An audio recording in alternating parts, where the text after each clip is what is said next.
Hello guys, Genuine Gaming here, and in this video I share with you some ideas on how feats and abilities can work together for your advantage. Just a little heads up though, I am not an expert of the game, that is why I might be leaving out some aspects. If so, just correct me kindly in the comments below. I'm just sharing this out here so that some beginners can benefit from this idea. So without further ado, let's get into it. First, let's discuss my favorite combo, Dreadful Carnage and Shatter Defenses combo. Dreadful Carnage allows you to demoralize your enemies once you are able to slay your foes. Whenever you reduce an enemy's HP to 0, you can make a Persuasion Intimidate checks to demoralize all enemies within 30 feet as a free action. Demoralized enemies are shaken for a number of rounds. Once your enemies are shaken, party members with Shatter Defenses feat can greatly benefit from this situation. A Shatter Defenses will allow you to hit opponents who are shaken and take them as flat-footed. So instead of hitting them with their normal AC, you're going to hit them with their flat-footed AC, which is their normal AC minus their dexterity bonus. So these feats are a must-have if you're playing in the higher difficulties. However, this is not as simple as it sounds, as these feats require some prerequisites before getting it. Let's start first with Dreadful Carnage. So Dreadful Carnage requires you to have Power Attack, Dazzling Display, 15 points of Strength, and a base attack bonus of 11.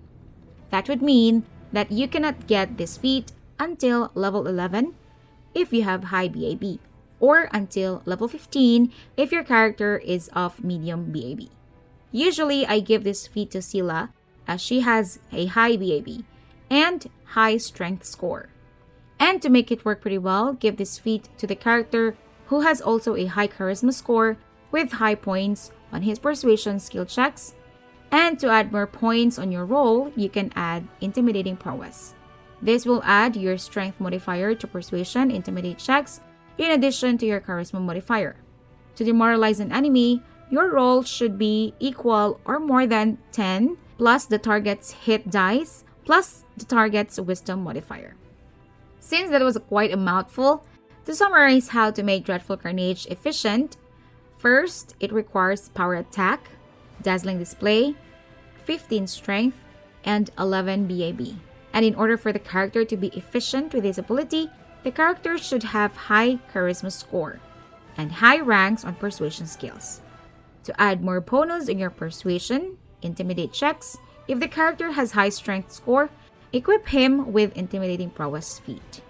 And I suggest to give this feat to Scylla.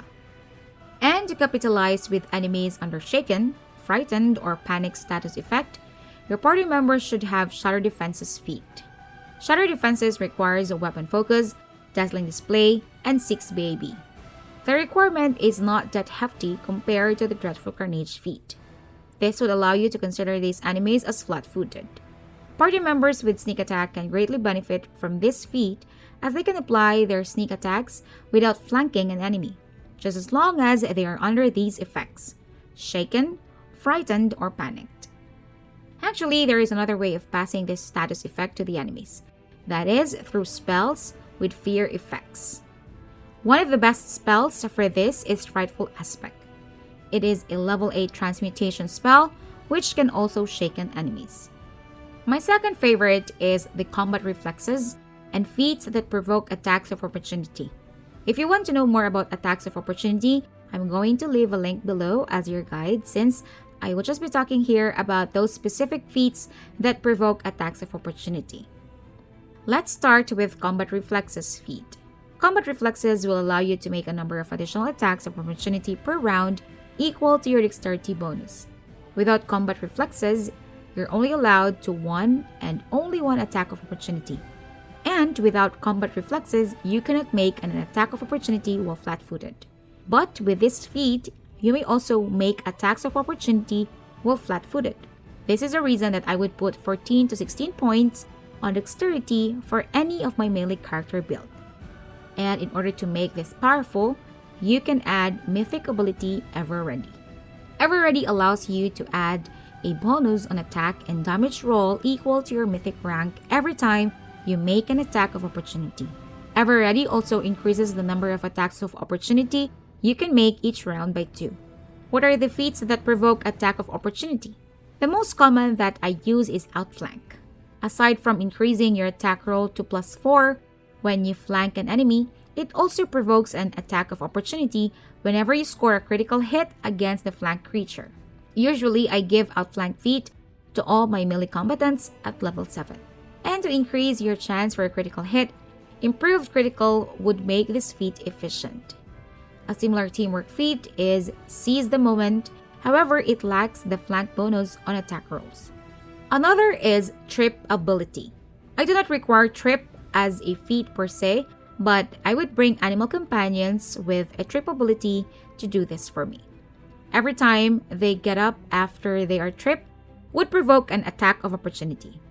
Rangers and Druid spell Aspect of the Wolf would give them a trip attack as a free action. Spells that would knock enemies prone is another way of doing it, like Grease and Sirocco. Then, last combo ability for this video is Power Attack or Deadly Aim or Piranha Strike, and any abilities that increase attack rolls. I do not suggest to do this combo with a medium and low BAB build. This is only good with a high BAB build like Fighters, Barbarians, and Rangers, as they are the ones who can get the most out of this combo. Power Attack, Deadly Aim, and Piranha Strike are feats, do more or less the same thing when activated. They greatly increase their damage rolls, however decreases your attack rolls.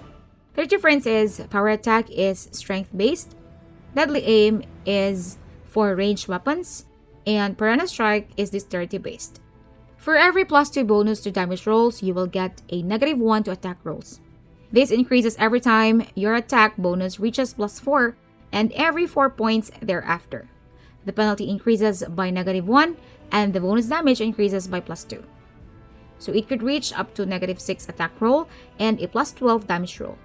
However, Fighters, Barbarians, Rangers, and Paladins could mitigate these penalties, like Fighter have their weapon training, Barbarians have their rage abilities, Rangers have their favored enemy that could reach up to +10, and Paladins have Smite Evil at their disposal. Anyways, if you have problem of hitting an enemy, you just simply turn it off. Aside from these abilities, their spells can help you mitigate these penalties like Greater Heroism and Guarded Hearth. You can also debuff your enemy's AC through the Evil Eye of the Witch class. The Bard class can also help through their Inspire Courage.